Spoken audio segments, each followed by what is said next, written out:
السلام عليكم ورحمة الله.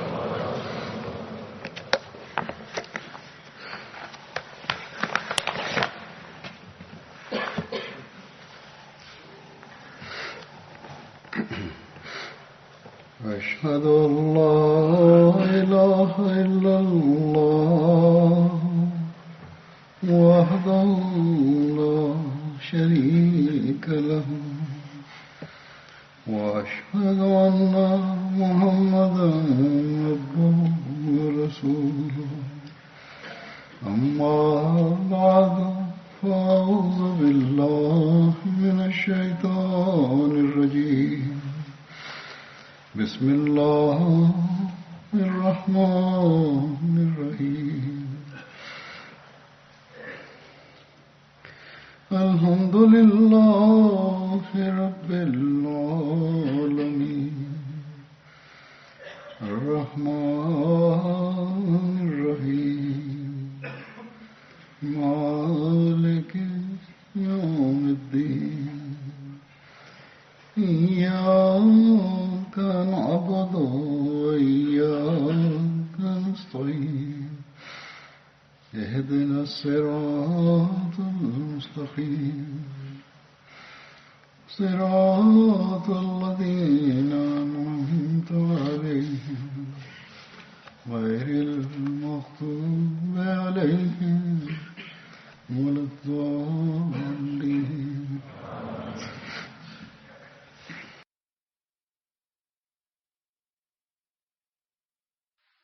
Pada khutbah yang lalu,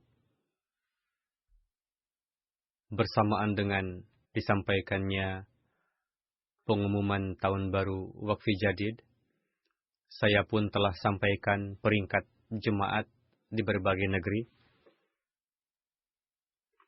Saya sampaikan juga bahwa berdasarkan penerimaan candah Waqfi Jadid di UK, jemaat Islamabad menduduki posisi pertama. Namun belakangan diketahui bahwa perhitungan tersebut keliru. Yang menempati peringkat pertama adalah jemaat Aldershaw, sedangkan Islamabad menempati posisi kedua. Kenapa dan bagaimana bisa terjadi?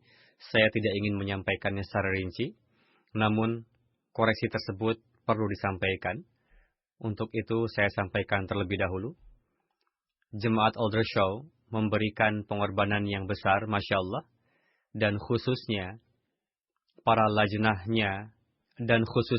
lajnahnya, Ibu Ketua LI menyampaikan kepada saya bagaimana para lajnah telah memberikan pengorbanan yang luar biasa di Aldershaw. Semangat pengorbanan mereka patut diteladani. Semoga Allah Ta'ala memberikan keberkatan pada harta dan jiwa mereka. Pada khutbah lalu, saya telah sampaikan kisah-kisah pengorbanan harta para Ahmadi yang sederhana di negara-negara miskin, supaya timbul kesadaran dalam diri para Ahmadi yang mapan dan dapat memahami ruh pengorbanan. Dan dengan karunia Allah Ta'ala, di negeri-negeri maju, terdapat banyak Ahmadi yang mengesampingkan keperluan duniawi dan banyak mempersembahkan pengorbanan. Sebagaimana telah saya katakan, di UK, Jemaat Aldershaw menempati peringkat pertama dalam Waqfi Jadid. Saya kembali pada topik khutbah hari ini mengenai sahabat Badar.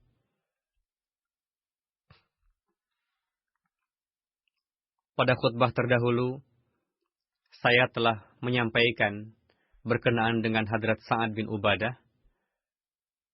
Namun masih ada yang tersisa dan pada hari ini akan saya lanjutkan. Perlu juga saya sampaikan koreksi pada referensi yang saya sampaikan pada khutbah yang lalu. Meskipun saya merasakan hal itu, namun tidak saya sampaikan kepada lembaga jemaat yang menangani bidang referensi. Namun para petugas yang berkhidmat di lembaga research cell dengan sendirinya mengetahui kekeliruan itu dan mengirimkan koreksiannya kepada saya. Dengan demikian, kesalahpahaman yang saya rasakan menjadi hilang. Mereka telah bekerja maksimal untuk mencari referensi, Masya Allah. Namun terkadang disebabkan oleh ketergesa-gesaan, sehingga terluput dari tulisan-tulisan yang menyatukan dua kisah sahabat yang mirip.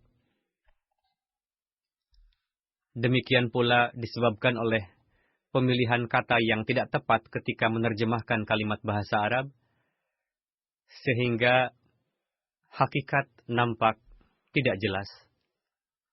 Maka dari itu, mereka sendiri mengirimkan koreksiannya, dan akan saya sampaikan terlebih dulu. Setelah itu, lanjutannya. Pada khutbah tanggal 27 Desember, ketika menyampaikan ta'aruf Hadrat Sa'ad bin Ubadah, dijelaskan bahwa Hadrat Rasulullah SAW menjalinkan persaudaraan antara Hadrat Sa'ad bin Ubadah dengan Hadrat Tulaib bin Umair yang hijrah dari Makkah ke Madinah. Sedangkan menurut Ibnu Ishaq, Hadrat Rasulullah menjalinkan persaudaraan antara beliau dengan Hadrat Abu Dzar Ghafari. Namun, sebagian sejarawan menentang juga pendapat tersebut dan Waqidi pun membantahnya karena Rasulullah menjalinkan persaudaraan di antara para sahabat sebelum Perang Badar. Adapun Hadrat Abu Dzar Ghafari pada saat itu belum ada di Madinah dan belum datang dan tidak ikut serta pada Perang Badar dan Uhud. Bahkan beliau datang menghadap Rasulullah pasca peperangan tersebut. Alhasil, saya sampaikan dalilnya seperti itu. Perihal penjalinan persaudaraan sebetulnya kaitannya dengan Hadrat Munzir bin Amr bin Hunais. Kitab yang menjadi rujukan, Research Cell sendiri menulis bahwa Hadrat Sa'ad bin Ubadah dijalinkan dengan beliau. Jadi, secara keliru, lembaga Research Cell menuliskan dengan Hadrat Sa'ad bin Ubadah, padahal persaudaraan dijalinkan dengan Hadrat Munzir bin Amru. Dan selengkapnya telah saya sampaikan pada khutbah awal tahun lalu, pada 25 Januari. Seperti itu koreksiannya. Sekarang akan saya sampaikan selanjutnya. Ketika terjadi peristiwa Perang Khandaq, Rasulullah SAW berpikir untuk memberikan sepertiga kurma Madinah kepada Uyainah bin Hisan dan syarat menarik kembali kabilah Ghatfan. Dengan mengesampingkan yang lainnya, Rasulullah meminta pendapat hanya dari Hadrat Sa'ad bin Mu'adz dan Hadrat Sa'ad bin Ubadah. Lalu keduanya berkata, "Wahai Rasulullah, jika memang Tuan mendapatkan perintah dari Allah Ta'ala untuk melakukan demikian, silahkan lakukan. Namun jika tidak ada perintah, demi Tuhan, kami tidak akan memberikannya, kecuali pedang. Yakni kami akan mengambil hak kami. Mereka akan mendapat apapun hukumannya disebabkan oleh kemunafikan atau pelanggaran terhadap janji." Rasulullah bersabda, "Aku tidak diperintahkan untuk itu. Ini semata-mata adalah pendapat pribadiku yang kusampaikan pada kalian." Keduanya berkata, "Wahai Rasul sallallahu alaihi wasallam, pada zaman jahiliyah mereka tidak menuntut itu dari kami. Padahal Allah Ta'ala telah memberikan petunjuk kepada kami dengan perantaraan Tuhan. Yakni prinsip yang berlaku pada saat itu jugalah yang akan berlaku sekarang." Rasulullah bahagia mendengar jawaban keduanya. Selengkapnya dijelaskan oleh Hadrat Mirza Bashir Ahmad dalam menjelaskan kondisi Perang Khandaq sebagai berikut. Bahwa hari-hari itu sangat merupakan hari yang penuh penderitaan, menyedihkan dan penuh resiko bahaya bagi umat muslim. Semakin lama pengepungan ini berlangsung, tentunya kekuatan perlawanan pihak muslim semakin lemah juga. Meskipun hati mereka dipenuhi dengan keimanan dan ketulusan, namun kondisi tubuh mengikuti hukum alam terus semakin melemah. Yakni tubuh memerlukan istirahat, asupan makanan. Namun karena pengepungan berlangsung lama, sehingga kebutuhan istirahat dan asupan makanan tidak terpenuhi dengan baik. Karena itu merasa lemah.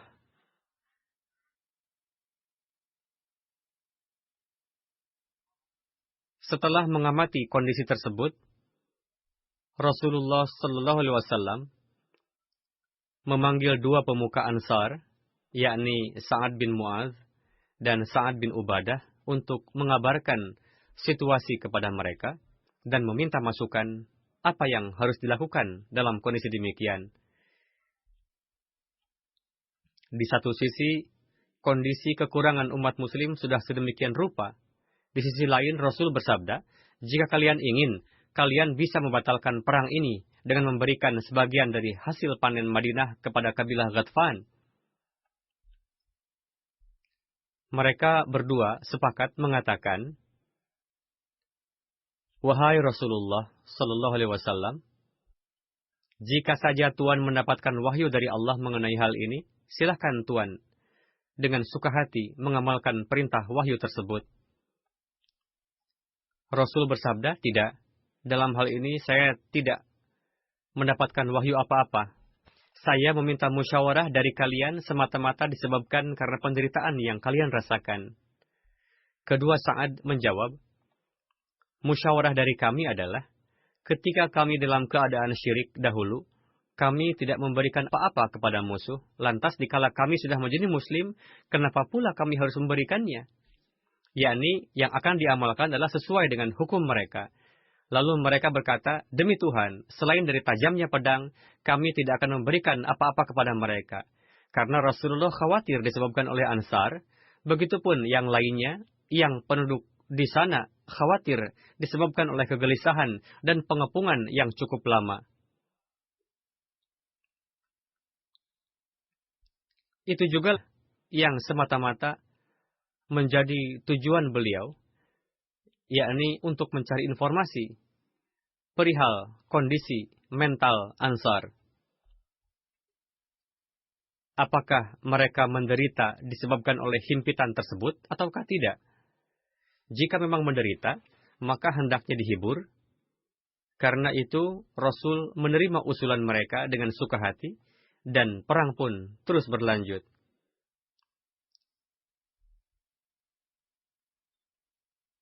Berkenaan dengan kondisi perang Khandak, dalam buku Sirat Khatamun Nabiyyin, Hadrat Mirza Bashir Ahmad menulis, Abu Sufyan membuat satu propaganda dengan memerintahkan pemuka Yahudi kabilah Banu Nazir yang bernama Huyy bin Akhtab untuk pergi ke benteng Banu Quraizah di kegelapan malam dan berusaha untuk mengajak serta Banu Quraizah bersama-sama dengan pemuka mereka, Ka'ab bin Asad. Lalu Huyy bin Akhtab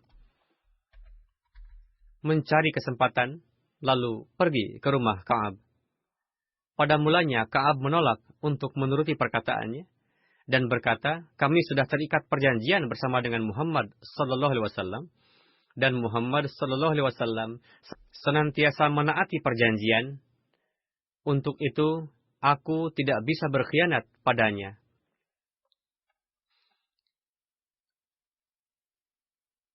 Namun Huyy berusaha keras untuk meyakinkannya akan kehancuran Islam yang sudah dekat, dan bertekad untuk tidak kembali ke Madinah sebelum dapat menghancurkan Islam. Sehingga pada akhirnya, ia setuju.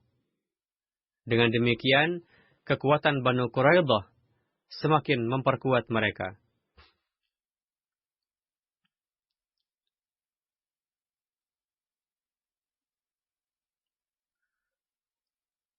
Adapun kekuatan duniawi sejak sebelumnya pun sudah mereka miliki. Ketika Rasulullah mengetahui akan pengkhianatan Banu Quraidah yang sangat berbahaya ini, lalu secara sembunyi-sembunyi Rasulullah mengutus Zubair bin Al-Awwam untuk mencari informasi perihal keadaan, lalu secara resmi mengirim pemuka Aus dan Khazraj, Sa'ad bin Mu'adz dan Sa'ad bin Ubadah, dan beberapa sahabat berpengaruh lainnya ke Banu Quraidah sebagai perwakilan. Rasulullah menekankan kepada mereka, jika ada kabar yang menyedihkan, maka ketika kembali nanti, janganlah mengabarkannya secara terbuka, melainkan sampaikanlah secara diam-diam, supaya tidak menimbulkan kepanikan. Ketika mereka sampai di kalangan orang-orang miskin Banu Quraidah, dan pergi menjumpai pemuka mereka, yakni Ka'ab bin Asad, namun orang lancang ini justru menemui mereka dengan gaya yang sangat sombong. Setelah mendengarkan perihal perjanjian dari kedua Sa'ad itu, orang-orang kabilahnya berbicara dengan lancang, mengatakan, "Pergilah kalian, tidak ada perjanjian antara kami dengan Muhammad sallallahu alaihi wasallam." Setelah mendengar ucapan demikian, perwakilan sahabat beranjak dari tempat itu. Lalu, kedua Sa'ad menemui Rasulullah untuk mengabarkan keadaan kepada Rasul dengan cara yang sesuai. Selanjutnya, apapun yang akan mereka dapatkan, baik itu hukuman ataupun peperangan, terus berlangsung. Pada saat perang Banu Quraidah, Hadrat Sa'ad bin Ubadah memuat unta-unta dengan kurma dan mengirimkannya kepada Rasulullah dan umat muslim sebagai konsumsi. Pada saat itu Rasulullah sallallahu alaihi wasallam bersabda, betapa baiknya makanan kurma ini. Perang Mau'tah yang terjadi pada bulan Jumadil Ula tahun 8 Hijri. Di dalamnya Hadrat Zaid syahid. Lalu Rasulullah berangkat untuk takziah kepada keluarga yang ditinggalkan. Putri almarhum sambil menangis disebabkan oleh duka mendalam, lalu menemui Rasulullah. Rasul pun menangis deras. Hadrat Sa'ad bin Ubadah berkata, "Wahai Rasulullah, apa yang terjadi dengan Tuan?" Rasulullah menjawab, "Hadza syauqul habibi ilal habibi." Artinya, ini merupakan bentuk kecintaan seorang kekasih terhadap kekasihnya. Terdapat satu riwayat dalam Sahih Bukhari yang sebelumnya tadi bukan dari Sahih Bukhari. Hisham bin Urwah meriwayatkan dari ayahnya bahwa ketika Rasulullah berangkat menuju Fatah Mekah,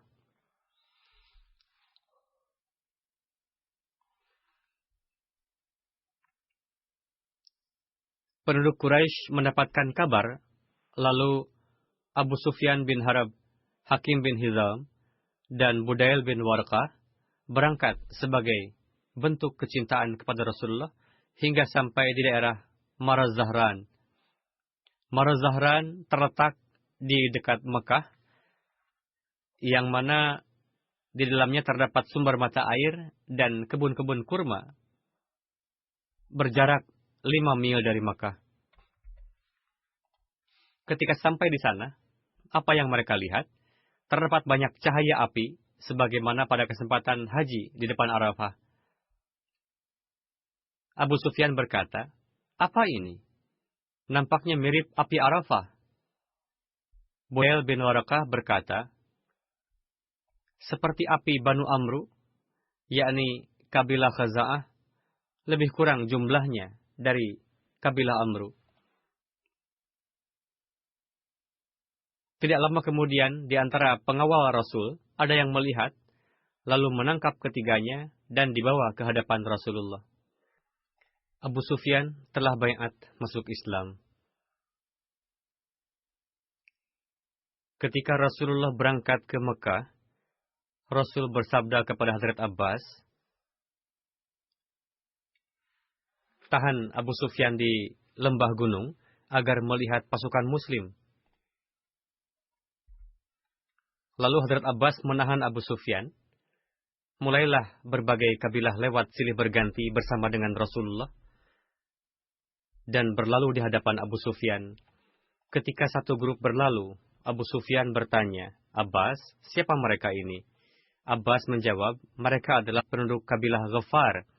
Abu Sufyan berkata, "Apa urusanku dengan kabilah Ghafar?" Lalu lewatlah kabilah Juhainah. Lalu Abu Sufyan bertanya lagi seperti itu. Setelah itu lewat kabilah Sa'ad bin Huzaim. Lalu Abu Sufyan bertanya lagi. Lalu lewatlah kabilah Sulaim. Abu Sufyan bertanya lagi dengan pertanyaan yang sama. Sampai-sampai pada akhirnya lewat laskar yang belum pernah ia lihat. Lalu Abu Sufyan bertanya, siapa mereka ini? Hadrat Abbas berkata, mereka adalah Ansar, dan pemimpinnya Hadrat Sa'ad bin Ubadah yang memegang bendera. Hadrat Sa'ad bin Ubadah berteriak, Abu Sufyan, hari ini akan terjadi peperangan yang dahsyat. Pada hari ini akan dihalalkan untuk berperang di Ka'bah. Mendengar itu Abu Sufyan berkata, Abbas, betapa baiknya hari kehancuran ini jika mendapat kesempatan untuk bertempur. Yakni aku berada di satu sisi, atau saya mendapatkan kesempatan. Karena Abu Sufyan telah banyak masuk Islam, lalu datang lagi satu pasukan yang paling sedikit di antara seluruh laskar.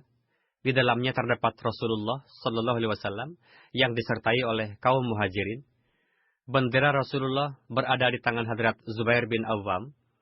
Ketika Rasul lewat di depan Abu Sufyan berkata, apakah Tuan mengetahui apa yang dikatakan oleh Sa'ad bin Ubadah? Rasul bertanya, apa yang ia katakan? Ia berkata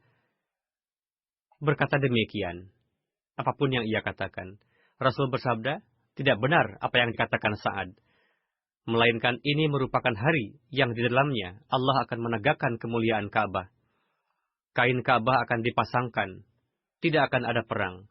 Peristiwa tersebut disampaikan oleh Hadrat Muslim Ma'ud radhiyallahu anhu sedikit lebih lengkap sebagai berikut. Ketika laskar berangkat menuju Mekah, Rasulullah Sallallahu Alaihi Wasallam memerintahkan Hadrat Abbas, ajaklah Abu Sufyan dan kawan-kawannya untuk berdiri di pojok jalan agar dapat menyaksikan laskar Islam dan kesetiaannya. Hadrat Abbas melaksanakan demikian, lalu mulailah lewat silih berganti berbagai kabilah Arab di hadapan Abu Sufyan dan kawan-kawannya, yang mana Mekah percaya pada bala bantuannya, yakni penduduk Mekah memahami bahwa mereka akan membantunya. Mereka semua bersama dengan Rasulullah, namun pada hari ini mereka tidak mengibarkan bendera kaum kufar. Mereka sambil meneriakkan yel-yel ketauhidan Tuhan yang Maha Kuasa. Mereka tidaklah berangkat untuk membunuh Rasulullah, seperti yang diharapkan oleh penduduk Mekah dulunya. Melainkan mereka siap sedia untuk mengalirkan darahnya sendiri sampai tetes penghabisan. Mereka memiliki keinginan yang dalam untuk menegakkan tauhid ilahi dan menyebarkan agamanya. Lalu laskar satu persatu berlalu. Tidak lama kemudian lewatlah laskar kabilah Asya. Rasa cinta pada Islam, rela berkorban untuk Islam, dan semangat berkorban tampak dari wajah mereka dan zahir dari yel-yel mereka. Abu Sufyan berkata, Abbas, siapa mereka ini? Abbas berkata, mereka adalah kabilah Asya. Abu Sufyan melihat wajah Abbas dengan penuh keheranan dan berkata, dahulu tidak ada musuh yang lebih besar di Arab lebih dari Rasulullah.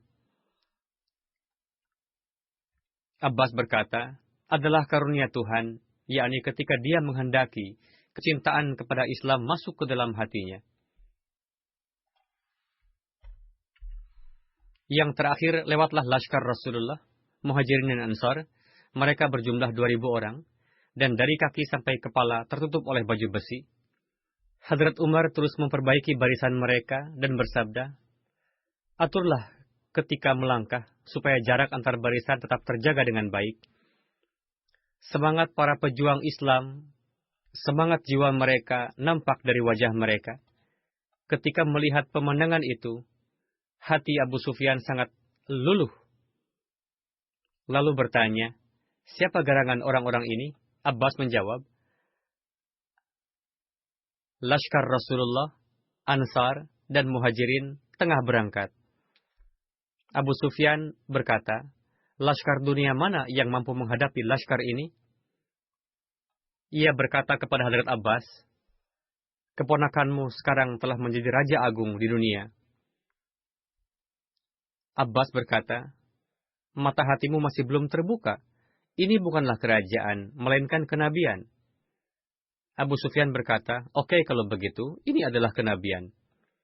ketika laskar tersebut lewat di hadapan Abu Sufyan, lalu setelah melihat Abu Sufyan, komandan Ansar Sa'ad bin Ubadah berkata, pada hari ini Allah Ta'ala telah menghalalkan kami untuk masuk ke Mekah dengan serangan pedang. Pada hari ini kaum Quraisy akan dihinakan. Ketika Rasulullah lewat di dekat Abu Sufyan, ia berkata dengan suara keras, "Wahai Rasulullah, apakah Tuan telah mengizinkan untuk membunuh kaum Tuan sendiri?" Karena barusan pemimpin Ansar dan kawannya mengatakan demikian, yakni mengatakan dengan suara tinggi bahwa pada hari ini akan terjadi peperangan dan kesucian Mekah tidak akan dapat menghentikan kami dari peperangan dan kami akan menghinakan kaum Quraisy. Wahai Rasulullah, Tuan adalah orang yang paling baik dan penyayang di dunia ini dan manusia yang paling banyak menjalin persaudaraan. Apakah pada hari ini Tuan tidak akan melupakan kezaliman kaum Anda dulu? Setelah mendengar keluhan dan permohonan Abu Sufyan ini, para muhajirin yang dahulu dianiaya di jalan-jalan, diusir dan dirampas hartanya, menangis dan timbul rasa kasihan terhadap penduduk Mekah. Mereka berkata, "Wahai Rasul, peristiwa kezaliman yang didengar oleh Ansar, pada hari ini kami tidak mengetahui disebabkan olehnya apa yang akan mereka lakukan terhadap penduduk Quraisy." Rasulullah bersabda, "Abu Sufyan, keliru apa yang dikatakan Sa'ad. Hari ini merupakan hari kasih sayang. Pada hari ini Allah Ta'ala akan memberikan kehormatan kepada penduduk Quraisy dan Ka'bah." Lalu Rasul mengirim seseorang kepada Sa'ad dan bersabda, "Berikanlah benderamu kepada anakmu Qais. Ia akan menggantikanmu bertindak sebagai komandan Ansar." Dengan begitu Rasulullah mengambil bendera darinya lalu memberikannya kepada putranya.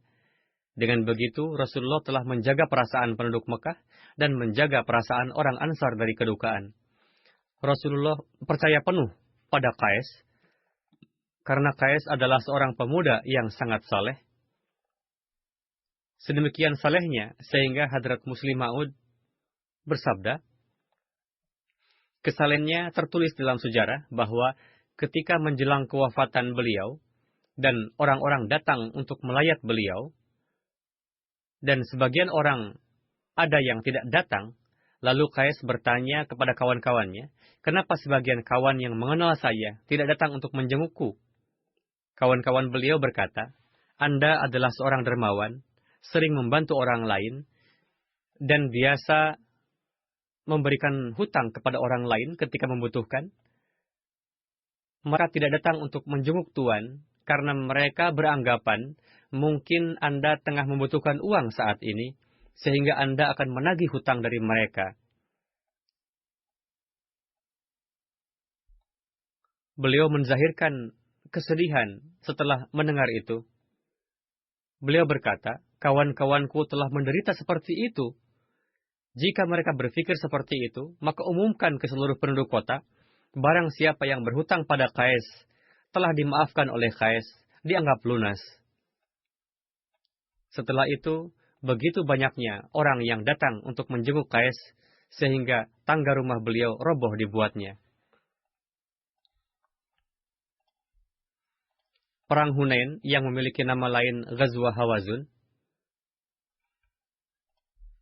Hunain merupakan lembah yang terletak di antara Mekah dan Taif, berjarak 30 mil dari Mekah. Perang Hunain terjadi pasca Fatah Mekah pada bulan Syawal 8 Hijri.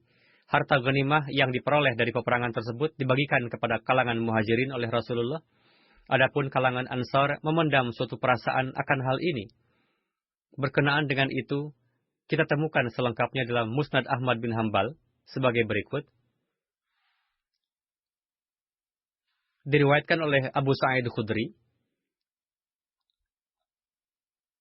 ketika Rasulullah SAW membagikan harta ghanimah di kalangan Quraisy dan kabilah-kabilah Arab lainnya,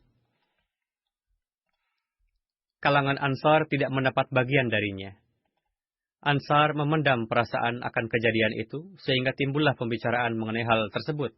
Sampai-sampai ada yang mengatakan di antara mereka bahwa Rasulullah telah bergabung dengan kaumnya sendiri, memberikannya kepada para muhajirin dan melupakan kami. Lalu Hadrat Sa'ad bin Ubadah datang menemui Rasulullah dan berkata, "Wahai Rasulullah, kabilah ini telah memendam rasa kecewa terhadap Tuan." Rasul bertanya,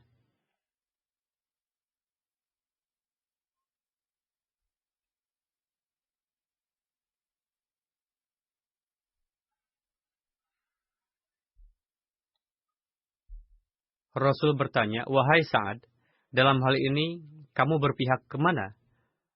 Sampaikanlah pendapatmu." Beliau menjawab, "Wahai Rasul, saya hanyalah salah seorang dari antara kaum, tidak memiliki kelebihan apa-apa." Rasul bersabda, "Kumpulkanlah kaummu di area ini." Lalu Hadrat Sa'ad pergi dan mengumpulkan kaum Ansar di suatu area. Di antaranya ada juga beberapa muhajirin. Hadrat Sa'ad membiarkannya masuk. Namun ada beberapa orang yang dilarang masuk oleh Hadrat Sa'ad. Ketika semua sudah berkumpul, Hadrat Sa'ad datang menghadap Rasulullah dan melaporkan bahwa Ansar sudah berkumpul.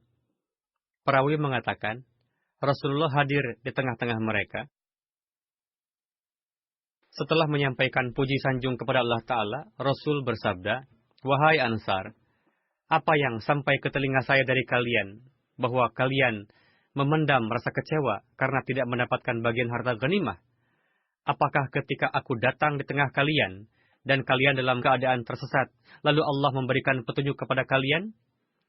Kalian dahulu merasakan kesempitan harta, lalu Allah Ta'ala memberikan kelapangan kepada kalian. Bukankah kalian dahulu saling bermusuhan, lalu Allah Ta'ala menyemaikan rasa kasih sayang antara satu sama lain?" Mereka menjawab, "Tentu, Allah dan Rasulnya telah memberikan ihsan yang banyak dan afdal." Rasul bersabda, "Wahai Ansar, kenapa kalian tidak menjawab pertanyaanku?" Mereka menjawab, "Wahai Rasul, apa yang harus kami jawab? Karena ihsan dan karunia adalah bagi Allah dan Rasulnya." Rasul bersabda, "Demi Tuhan, jika kalian menghendaki, kalian dapat mengatakan itu. Dan itu akan tergenapi dan menjadi pembenaran dari kalian bahwa Tuan datang di tengah-tengah kami ketika Tuan didustakan, lalu kami membenarkan Tuan. Padahal keluarga Tuan sendiri meninggalkan Tuan, lalu kami membantu Tuan. Anda datang kepada kami ketika orang-orang mengusir Tuan, lalu kami memberi perlindungan kepada Anda. Kami mendapati Tuan memiliki umat yang besar, lalu kami membuat perjanjian dengan Anda. Wahai Ansar, apakah kalian merasa kecewa dengan harta duniawi yang hina?" Lalu setelah bersabda demikian, Rasul bersabda, "Kalian bisa memberikan jawaban demikian." Lalu bersabda, "Apakah kalian merasa kecewa dengan harta dunia yang hina? Karena aku tidak memberikan kepada kalian, yang mana aku berikan kepada kaum itu untuk tujuan menarik hati mereka, supaya mereka menerima Islam. Wahai Ansar, apakah kalian tidak merasa bahagia, di mana orang-orang pergi dengan membawa kambing dan lain-lain, sedangkan kalian pulang dengan membawa Rasulullah?"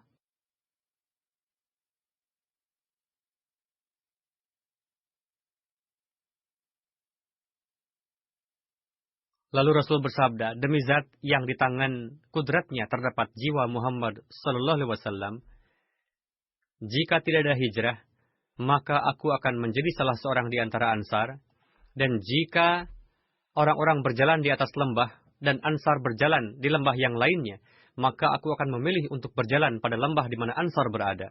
Ya Tuhan, curahkanlah rahmat Engkau atas Ansar, dan atas anak Ansar, dan atas anak dari anak Ansar." Mendengar sabda tersebut, mereka semua menangis, yakni Ansar yang ada di sana, sampai-sampai janggut mereka basah dengan air mata. Mereka berkata, "Wahai Rasulullah, kami ridho atas pembagian harta yang dilakukan oleh Rasulullah, yakni apapun yang beliau bagikan, mereka ridho dan Tuhan adalah cukup bagi kami.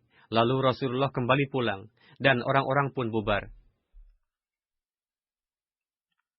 Setelah menempuh perjalanan dari Madinah untuk Hujjatul Wida, ketika Rasulullah sampai di area haji, di sana kendaraan beliau hilang.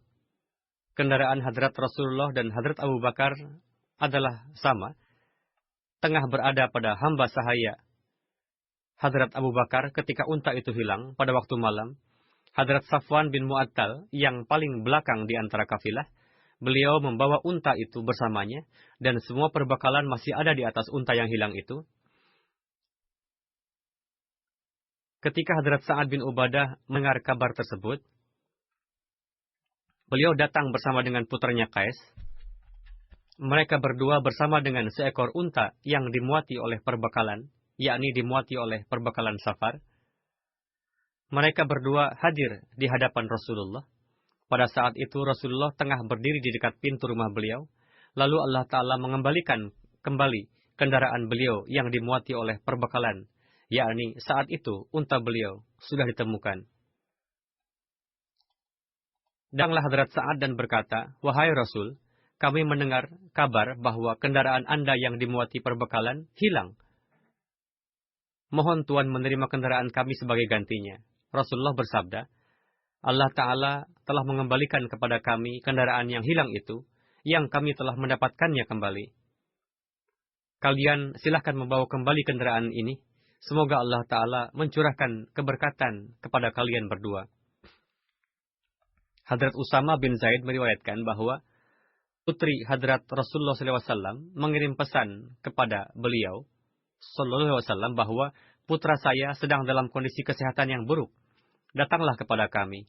Lalu beliau SAW mengirimkan pesan dan bersabda, "Apa yang Allah Ta'ala ambil adalah miliknya, dan segala sesuatu yang Dia anugerahkan adalah miliknya juga. Dan segala sesuatu memiliki jangka waktu yang telah ditetapkan. Oleh karena itu, bersabarlah kamu dan harapkanlah keridhaan Allah Ta'ala." Putri Rasulullah SAW kemudian memanggil beliau SAW lagi dan bersungguh kepada beliau bahwa beliau harus datang menemuinya. Rasulullah bangkit dan bersama beliau ada Hadrat Sa'id bin Ubadah, Hadrat Mu'az bin Jabal, Hadrat Ubay bin Ka'ab, Hadrat Zaid bin Sabit, dan beberapa orang lainnya. Ketika Rasulullah sampai, maka dibawalah anak tersebut. Anak tersebut saat itu tengah bernafas dengan berat dan mengeluarkan suara nafas yang tersengal-sengal. Usama mengatakan bahwa suara nafas anak tersebut seperti kantung air tua yang terbuat dari kulit yang dibenturkan. Melihat kondisi anak tersebut, Rasulullah meneteskan air mata. Hadrat Sa'ad berkata, "Mengapa wahai Rasulullah?" Rasul menjawab, "Ini adalah kasih sayang yang Allah Ta'ala telah tanamkan di dalam hati para hambanya. Dan Allah Ta'ala pun mengasihi para hambanya yang bersikap kasih sayang kepada orang lain. Ini adalah luapan perasaan, tidak ada yang salah dengan hal ini. Ini semata-mata karunia Allah Ta'ala." Hadrat Abdullah bin Umar radhiyallahu anhuma meriwayatkan bahwa Hadrat Sa'ad bin Ubadah sedang sakit, maka Rasulullah SAW mengajak Hadrat Abdurrahman bin Auf, Hadrat Sa'ad bin Abi Waqqas, dan Hadrat Abdullah bin Mas'ud untuk menjenguk beliau.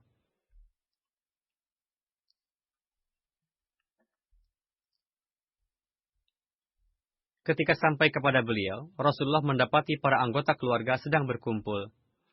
Beliau bertanya, apakah beliau sudah meninggal? Para anggota keluarganya saat itu tengah berkumpul dikarenakan kondisi sakit yang parah. Mereka menjawab, "Tidak, ya Rasulullah, belum meninggal." Nabi SAW mendekat untuk melihat kondisi beliau, maka Rasul menangis. Melihat Hadrat Rasulullah menangis, orang-orang pun ikut menangis. Kemudian Rasul bersabda, "Lihatlah, Allah Ta'ala tidak menurunkan azab disebabkan air mata yang mengalir, dan tidak juga dikarenakan kesedihan hati. Melainkan Dia memberikan hukuman atau kasih sayang dikarenakan ini."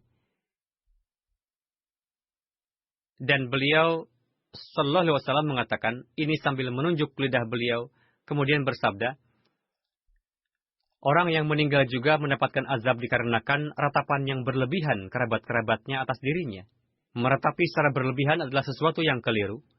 Bisa jadi waktu itu Hadrat Rasulullah menangis karena melihat kondisi Hadrat Sa'ad bin Ubadah, atau karena kondisi yang timbul dikarenakan beliau sedang berdoa.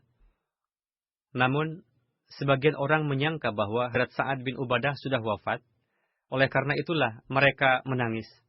Untuk itulah Hadrat Rasulullah menasihati mereka bahwa menangis tidaklah dilarang, namun hal buruk yang dilarang adalah apabila manusia marah atas zahirnya qada dan qadar, yakni ketetapan Allah Ta'ala. Walhasil, air mata yang keluar karena mengharapkan keridhaan Allah Ta'ala akan menarik kasih sayang Allah Ta'ala. Sebaliknya, jika air mata itu keluar karena marah dan meratapinya berlebihan, maka inilah yang akan mendapatkan hukuman.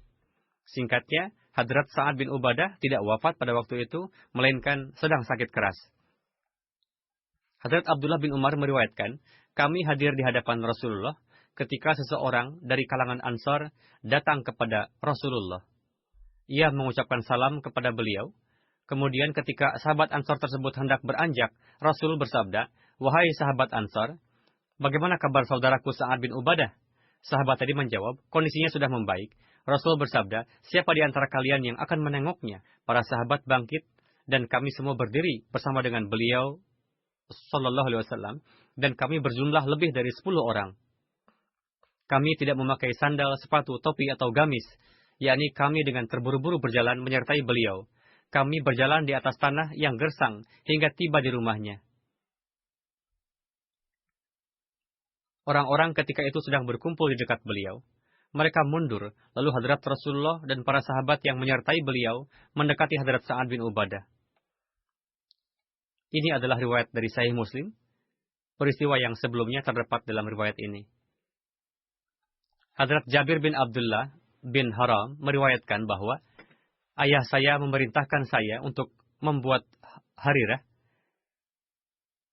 Saya lalu membuat harirah. Harirah adalah suatu makanan yang terkenal yang terbuat dari tepung gandum, minyak samin, dan air.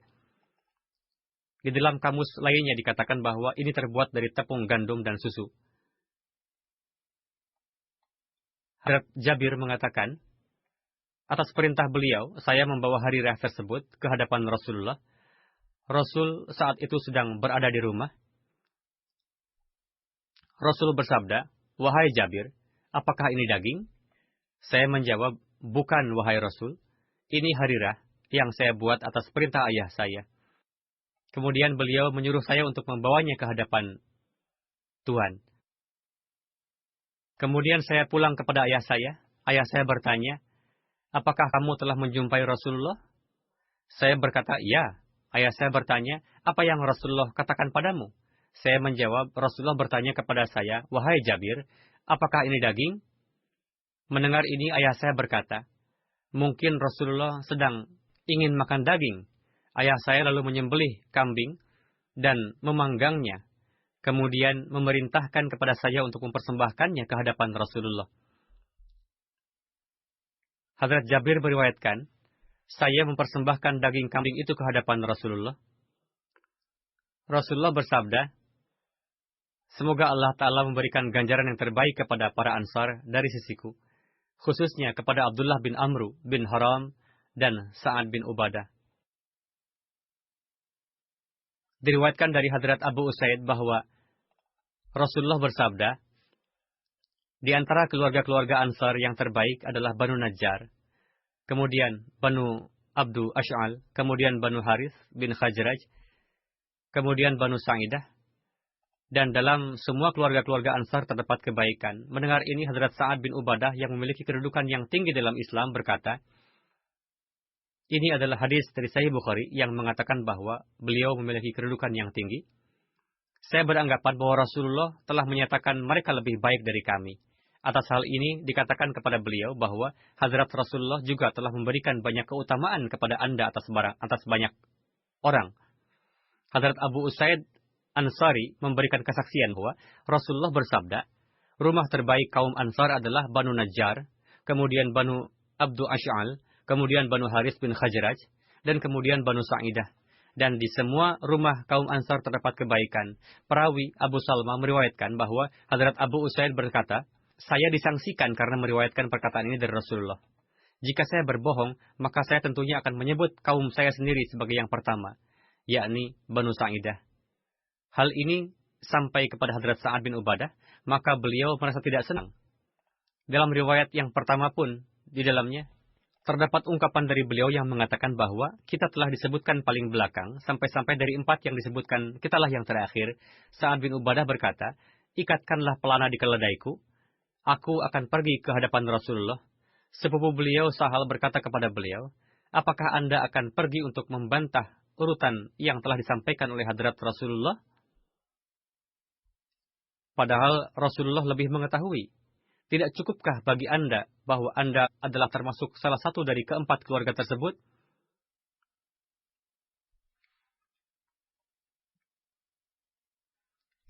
Beliau lalu mengurungkan niatnya dan berkata, Allah dan Rasul-Nya lebih mengetahui.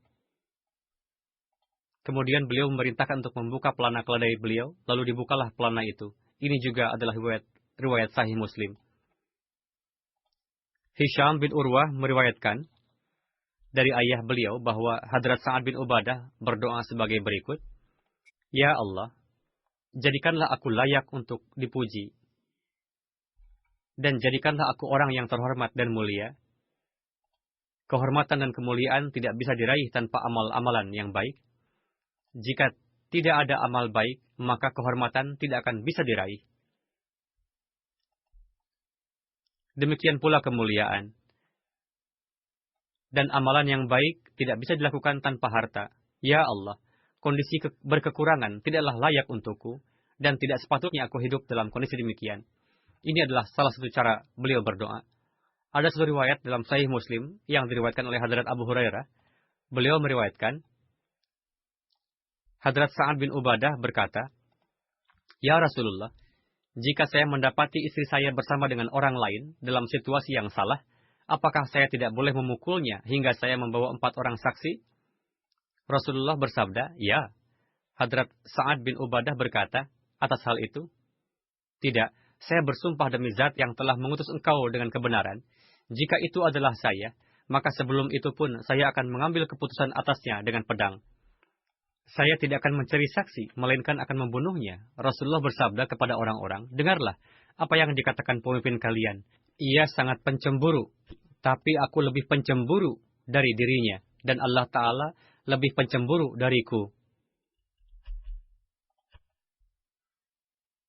Kemudian mengenai hal ini ada satu riwayat lain dari Muslim bahwa Hadrat Mughir bin Syu'bah meriwayatkan, beliau mengatakan bahwa Hadrat Sa'ad bin Ubadah berkata, jika aku melihat seseorang tengah bersama dengan istriku, maka aku akan membunuhnya dengan sisi bagian pedang yang tajam, bukan yang tumpul. Hal ini sampai kepada Hadrat Rasulullah, maka beliau bersabda, apakah kalian takjub dengan sikap pencemburu Sa'ad? Demi Allah, aku lebih pencemburu darinya, dan Allah Ta'ala lebih pencemburu dariku. Dan Allah Ta'ala dikarenakan rasa cemburunya telah melarang ketidaksenonohan, baik yang nampak maupun yang tersembunyi. Tidak ada yang lebih pencemburu daripada Allah Ta'ala. Dan tidak ada yang lebih menyukai permohonan maaf, ampunan, dan taubat lebih daripada Allah Ta'ala. Tidak ada manusia yang bisa melebihi Allah Ta'ala dalam hal ini. Rasul bersabda, untuk itulah Allah Ta'ala telah mengutus para Rasul untuk memberikan kabar suka dan peringatan. Para Rasul memberikan kabar suka di satu sisi, dan di sisi lain memberikan peringatan. Dan tidak ada yang lebih menyukai pujian dibandingkan Allah Ta'ala. Dikarenakan hal itu, kemudian Allah Ta'ala juga telah menjanjikan surga, yakni Allah Ta'ala juga memberikan hukuman, namun dia tidak tergesa-gesa dalam memberikan hukuman. Manusia mengatakan, aku telah terbakar cemburu, lalu ia bertindak tergesa-gesa. Dia memberikan ampunan kepada orang yang bertaubat, dan tidak hanya memberikan ampunan, bahkan juga memberikan ganjaran. Rasulullah bersabda, janganlah melanggar aturan-aturan Allah Ta'ala, tetaplah berada di dalamnya. Ada sebuah riwayat hadis dari Musnad Ahmad bin Hanbal, bahwasanya Hadrat Sa'ad bin Ubadah meriwayatkan bahwa Rasulullah SAW bersabda kepada beliau, awasilah sedekah-sedekah kabilah fulan, namun perhatikanlah, pada hari kiamat janganlah kamu membawa unta muda di pundakmu, dan kamu akan berteriak. Beliau berkata, ya Rasulullah, berikanlah tanggung jawab ini kepada orang lain. Rasul tidak memberikan tanggung jawab ini kepada beliau. Maksudnya, jika seseorang menjadi pengawas, hendaknya ia melaksanakan tugas pengawasan tersebut, bertindak adil dan tidak melakukan suatu pengkhianatan. Jika berkhianat dan tidak adil, maka ini adalah suatu dosa yang sangat besar, dan pada hari kiamat akan diminta pertanggungjawabannya. Di masa Rasulullah SAW ada 4 orang Ansar yang mengumpulkan Al-Quran. Hadrat Sa'ad bin Ubadah termasuk di antaranya. Hadrat Muslim Ma'ud radhiyallahu anhu bersabda mengenai hal ini bahwa di kalangan para Ansar, nama-nama hafiz Al-Quran yang masyhur adalah sebagai berikut: Ubadah bin Samit, Mu'az, Mujammi bin Harithah, Fazalah bin Ubaid, Maslamah bin Mukhallad, Abu Darda, Abu Zaid, Zaid bin Sabit, Ubay bin Ka'ab, Sa'ad bin Ubadah, dan Ummi Waraqah. Terbukti dari sejarah bahwa di antara para sahabat banyak sekali yang hafal Al-Quran. Masih ada lagi sedikit bahasan yang tersisa dari beliau. InsyaAllah akan dilanjutkan pada kesempatan yang akan datang.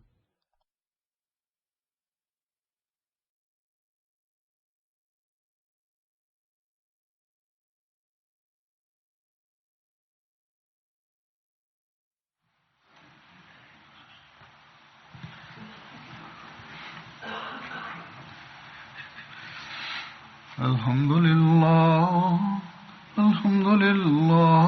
nahmaduhu wa nasta'inuhu wa nastaghfiruhu wa nu'minu bihi wa natawakkalu alayhi wa na'udzu billahi min shururi anfusina wa min sayyiati a'malina.